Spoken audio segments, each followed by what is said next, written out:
Kannur കാൽടെക്സിലുള്ള Indian coffee ഹൗസിലാണ് ഇന്ന് വിഷപ്പടക്കം വന്നിരിക്കുന്നത്. ഞാനും അമ്മയും ഉണ്ടായിരുന്നു. ഞങ്ങൾ കയറിയ സമയത്ത് വലിയ തിരക്കൊന്നും ഉണ്ടായിരുന്നില്ല. സാധാരണ ഈ ഉച്ച സമയത്തൊക്കെ ഇവിടെ കസേര കളിയാണ്.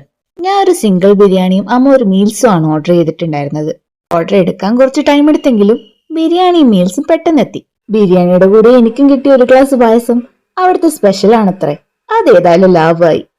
മാത്രമല്ല കിട്ടിയത് ലെഗ് പീസ് ആയിരുന്നു. ലെഗ് പീസിൽ പീസ് കുറവാണെങ്കിലും അതൊരു വികാരം തന്നെയല്ലേ. അതങ്ങോട്ട് മാറ്റിവെച്ച് നല്ല നെല്ലിക്ക അച്ചാറും തൈരും കൂട്ടി ബിരിയാണി മെല്ലെ കഴിക്കാൻ തുടങ്ങി. ഞാൻ ഇവിടുത്തെ ബിരിയാണിയുടെ വലിയ ഫാനൊന്നുമല്ല, പക്ഷേ ഇത് കൊള്ളാം. സാധാരണ എപ്പോൾ വന്നാലും മസാല അധികമായിട്ടുള്ള ചോറാണ് കിട്ടാറ്. പക്ഷേ ഇത് ആവശ്യത്തിന് മാത്രമേ മസാലയുള്ളൂ. നല്ല ടേസ്റ്റ് ഉണ്ടായിരുന്നു. ചിക്കനൊക്കെ പാകത്തിന് വെന്തതായിരുന്നു. അമ്മയുടെ പ്ലേറ്റിൽ നിന്ന് അടിച്ചു മാറ്റിയ പപ്പടവും പിന്നെ തൈരും ആ നെല്ലിക്ക അച്ചാറും കൂട്ടിക്കുഴച്ച് ലാസ്റ്റ് ചോറ് കംപ്ലീറ്റ് ചെയ്തു.